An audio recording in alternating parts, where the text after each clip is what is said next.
good evening. I'm Dr. Jessica McLaughlin. I'm one of the physicians at Coastal Fertility Specialists. Thank you so much for joining me. We have another one of our sessions for Facebook Live where we take a little bit more time to go in depth on some specific topics. And I'm very excited for tonight's discussion. We're going to talk about the frozen embryo transfer cycle, which I find so interesting. I think it's so fascinating what goes into making the uterus ready for a pregnancy. And so we're going to talk through some of that tonight. Kind of a game plan for us going forward. We're going to talk what is the difference between a fresh and frozen embryo transfer cycle, just understanding some of the terminology that we're using. We're going to talk about, well, why would we do this? Why would we choose to kind of freeze the embryos and transfer them later in a cycle? We'll also get into, within the category of frozen embryo transfers, there are different types and different ways we can prepare the uterus, so we'll talk through some of those. And then importantly, talk about some outcomes. We're always thinking about safety things. We're always thinking about efficacy and pregnancy rates, and so we'll talk through all that this evening. So the frozen embryo transfer, this is something that has really, I think, increased dramatically in, kind of the past decades, for a couple of reasons. I think in general, we're learning more about what it takes to prepare the uterus for pregnancy, but also just from a technical standpoint, we're learning how to better freeze eggs and embryos, and so technology is really greatly advanced. Something called vitrification is the rapid freezing of eggs and embryos. It allows for less damage through kind of ice crystals, and so really has revolutionized our field and our ability to freeze both eggs and embryos. So when we think about, well, what's a difference? What is a fresh embryo transfer and what's a frozen embryo transfer? Of course, when we started IVF, everything was a fresh embryo transfer, and what that means is a woman is going to undergo an IVF cycle. So we're using hormones to stimulate the ovaries. We're growing multiple eggs in the ovaries, and that's producing estrogen, lots of estrogen from all those growing eggs. We're then going to do an egg retrieval. We're going to get eggs combined with sperm in the lab, create embryos, and then within just a few days later, it could be 3 days later, it could be 5 days later, we're going to put an embryo, right back into the uterus. So that embryo has not been frozen. That's considered to be a fresh embryo transfer.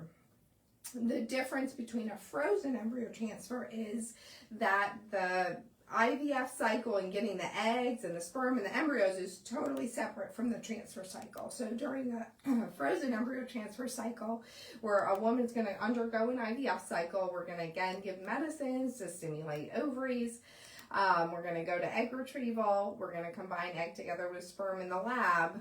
The embryos are then grown out in the lab, and the embryos are then frozen. There's different places you can freeze an embryo. Commonly, we're freezing embryos at the blastocyst stage, which generally happens on day 5 or day 6 in the lab. Embryos are frozen, and then in a totally separate step, we're going to do a transfer cycle. And so the transfer cycle is where we are solely focusing really on the uterus, in preparation of the uterus. We would thaw an embryo and then put an embryo on the inside, so a separate, really kind of transfer cycle. So those are the two differences between a fresh and a frozen embryo transfer cycle. Again, the frozen being that embryo was frozen, and in the future we thawed it and performed a transfer. So why would we do this?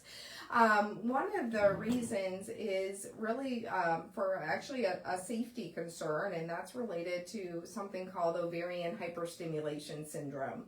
So one of the complications from doing IVF is having such a high estrogen level that really can actually make a woman sick. So that's called OHSS, ovarian hyperstimulation syndrome. And what happens from that, it's usually caused from beta-HCG hormone.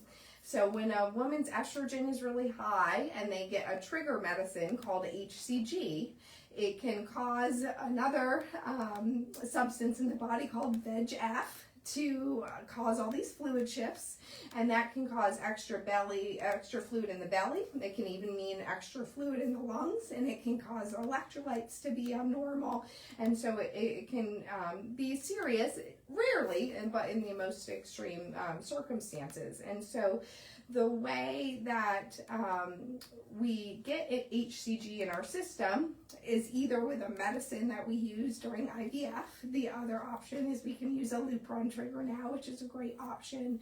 But if women are actively becoming pregnant, they get their own HCG hormone. That's another way that hormone is leading to kind of the ovarian hyperstimulation syndrome. So a freeze-all cycle is really a great way to prevent ovarian hyperstimulation syndrome, and I think has really greatly changed our field. Luckily, in the addition to a Lupron trigger and our ability to freeze embryos, it is very rare for a woman to become sick from ovarian hyperstimulation syndrome anymore.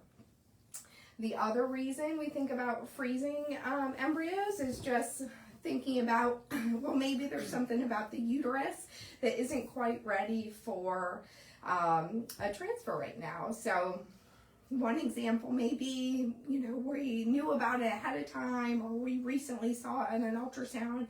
Maybe a woman has a polyp or a fibroid that we're worried about, and we're not quite ready for a transfer right now, and so we're going to freeze the embryos, go back and fix the uterus, and then do a transfer cycle in the future. But another uterine consideration, which I think is something we are just continuing to learn about, is how having elevated hormones, the estrogen and progesterone, during the IVF cycle can actually affect the uterus. So progesterone really can actually abnormally mature the lining of the uterus and create an implantation window that is really not a normal time to put back an embryo. So, who I think the classic example is a patient that has many eggs. So let's take, a patient that has polycystic ovarian syndrome. We have a high responder patient that's going to have a lot of eggs, and during her IVF cycle, her estrogen and progesterone are both very high. So this is an abnormal time really to put back an embryo. In normal pregnancy, our estrogen and progesterone values wouldn't be that high. It will change the inside of the uterus, and that's where we found that those specific patients have lower pregnancy rates when we do a fresh transfer compared to a frozen embryo transfer. So especially in our patients who are high responders that are having kind of abnormally high, hormone levels, and particularly the progesterone effect of the lining of the uterus, have better success rates when we do a totally separate transfer cycle in that freeze-all cycle. I think normal responders and low responder patients, the results or overall pregnancy rates are at least similar. And I think a lot of these differences and the nitty-gritty can be very clinic specific. In our clinic, probably 90 to 95% of the transfer cycles are performed in a frozen embryo transfer cycle. And we have great success with that. I still think there are sometimes a frozen or a fresh transfer is appropriate. And so, as always, thinking about the individual patient and what's right for you. So certainly your doctor will talk to you about what their recommendations would be. But there are a lot of times that we are choosing a frozen embryo transfer cycle.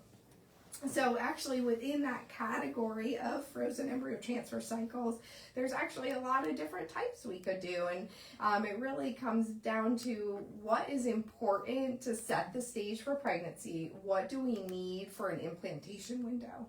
And so when we think about just what happens with spontaneous pregnancy, there's an egg that's growing, that's producing estrogen. The area that you ovulate from produces progesterone. And so the uterus needs both estrogen and progesterone, for pregnancy. So knowing that, we then think about different ways we can get estrogen and progesterone. So I think in general, there's kind of two different categories of transfer cycles.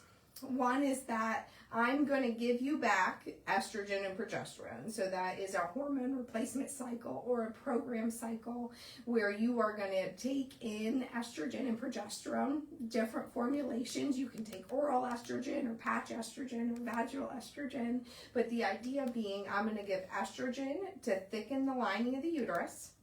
We're then going to check with an ultrasound to see that the uterus lining has responded nicely to the estrogen. We add back in progesterone. The progesterone does the final maturation to the lining of the uterus. And then from there, we're performing our transfer. So again, that's an example of a hormone replacement cycle where I'm going to give you back estrogen and progesterone.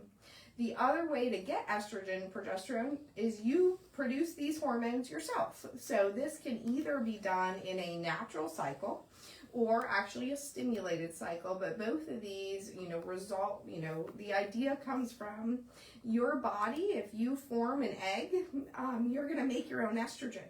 And from that estrogen, it's going to go back and prepare the lining of the uterus. So that in and of itself can thicken the lining of the uterus. When you ovulate, again, that area is going to produce progesterone, and that progesterone can also be used, to help prepare the uterus. So in a natural cycle, women are just with normal ovulation. We can allow them just to naturally form their one egg. We're going to watch as they, ovulate and then time the transfer from there. Again, we're just using the body's own estrogen and progesterone. Sometimes we can also do a stimulated cycle where I'm just going to give the ovaries a little bit of help. Maybe I give the ovaries help to form 1 or 2 eggs that month. And again, the idea being the body itself is producing the estrogen, progesterone that will prepare the uterus. There's been lots of studies of which one is better. And I will tell you the summary is they're all pretty similar. This is another place where I think that, there can be some patient differences. So, for some reason, does a woman's lining respond to one medicine, versus another for that, particular patient. So I think these are where we can make very individualized decisions for our patients. But, in summary, there really isn't a difference. It's not right or wrong to, choose one, kind of from the get-go, but just know, there are different ways to actually perform the frozen embryo transfer cycle. We will give you, it's, common, and I will probably one of our patients' least favorite medicines is progesterone. So we do a lot of program frozen embryo transfer cycles. The progesterone you take is both vaginal and intramuscular. It goes in the upper outer buttocks. And, the question is like, gosh, Dr. McLaughlin, why are you putting me through this? We understand it's not a very comfortable injection. The reason we do this, is because we see higher success rates with IM, vaginal progesterone. So this has been studied really at length, but, big study came out in probably 2020, 2021, where really we study what is the difference between just vaginal and IM. And we're seeing a 15 to 20% difference in pregnancy rates between those two. So if it is, kind of something that is feasible, that is why we prefer the addition of IM progesterone in addition to vaginal and prefer it over just vaginal only. So the other thing we always are thinking about, well, what about outcomes? I think, amazingly, we're still actually an overall early field, and so looking at safety outcomes is really important from just a pregnancy outcome standpoint. We're still learning about this. There is a little bit of data that says, potentially pregnancies that are large for gestational age with larger sized babies or preeclampsia are increased with frozen embryo transfers. Or fresh embryo transfers, we see small for gestational age and possible placental abnormalities. I think both of those are still currently being studied. I don't think at this time we think from a pregnancy outcome standpoint that one is necessarily safer than the other, but I think it is an active area of research. as you can imagine, these pregnancy outcomes are really hard to study. So a lot of different things could go into whether a baby is kind of larger or smaller. But it is something, you know, that we certainly always have our eye on. From the other, of course, safety standpoint, something we referred to earlier is ovarian hyperstimulation syndrome, and certainly the freeze-all cycle really is our safeguard against that. Lastly, I want to kind of talk about, you know, pregnancy rates and really empower everyone to know how to look for pregnancy rates. And so we're a unique field. Everything we do from an IVF standpoint is reported to the CDC through SART. So it's really a national registry. So you can go to SART yourself. It's SART, the Society for Assisted Reproductive Technology. And just at the top, there's a little area that says success rates. So I want you to click on that. And you can click on any clinic. And you can click on an overall kind of national summary. So we're very proud of our success rates. Like I said, probably 90-95% of our transfer cycles are done through, you know, frozen embryo transfer cycles. But I think it's, you know, we're very proud of our success rates. We just kind of finalized the 2021, you know, kind of data. And, you know, it takes a great team and a great lab. But when you as the patient are looking for information, you know, we have objective data to look at, and that's through pregnancy rates. Certainly you can't look at a orthopedic surgery, you know, surgeons' outcomes from their knee surgeries, but you can look at pregnancy rates. That's our outcome. So I encourage you to empower yourself or empower your family members with that, you know, kind of information. Certainly if it was myself or my, you know, daughter or my sister, you know, that would really be the number one, you know, place I was going. So looking through, you know, pregnancy rates are going to be important. And again, that website is called SART. So that's a little bit about the frozen embryo transfer cycle. I hope you got some good information from that. I can certainly take any questions. Holly, any questions? Yes, so I do have one from April. She said, if we have frozen embryos and want to do a transfer, how far ahead of the desired date should we begin the process? So a frozen embryo, the question is regarding how long does it really take to do a frozen embryo transfer cycle. Generally, a frozen embryo transfer cycle itself takes about 4 to 6 weeks.